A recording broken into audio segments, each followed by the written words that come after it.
ఎన్నో ఔషధ గుణాలున్న aloe vera juice తయారీ విధానం ఇప్పుడు చూద్దాం. అలోవెరాని తీసుకొని దాన్ని చిన్న చిన్న ముక్కలుగా కట్ చేసి దాన్ని వాటర్లో వేయాలి. వేసిన అలోవెరా పీసెస్ని ఒక్కొక్కటిగా తీసుకొని దానికి రెండు వైపులా చిన్న ముళ్ళులా ఉంటుంది, వాటిని జాగ్రత్తగా తీసుకోవాలి.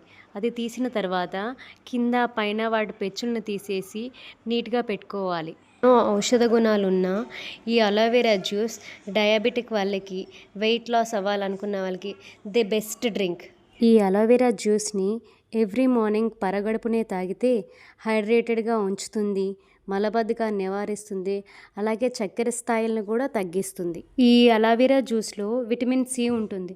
ఇది చర్మాన్ని మృదువుగా తాజాగా ఉంచుతుంది. ఇలా నేను చూపించిన విధంగా జెల్ని తీసుకొని అది మిక్సీ జార్లో వేసుకోవాలి. ఈ జెల్కి 400 ml వాటర్ పోసుకోవాలి. ఇది నేను 2%కి తగ్గట్టు చేస్తున్నాను. ఈ జ్యూస్ తాగాలంటే కొంతమందికి అపోహ ఉంటుంది. అదేంటంటే అది తెమడగా ఉంటుంది, తాగలేము, చేదుగా ఉంటుంది, ఇలాంటి అపోహలన్నీ ఉంటాయి. కానీ అదేమీ నిజం కాదు.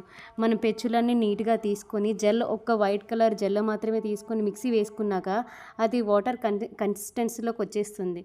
కావాలంటే మీరు కూడా ట్రై చేసి చూడండి. ఫైనల్గా ఇందులో లెమన్ యాడ్ చేసుకుంటే సరిపోతుంది.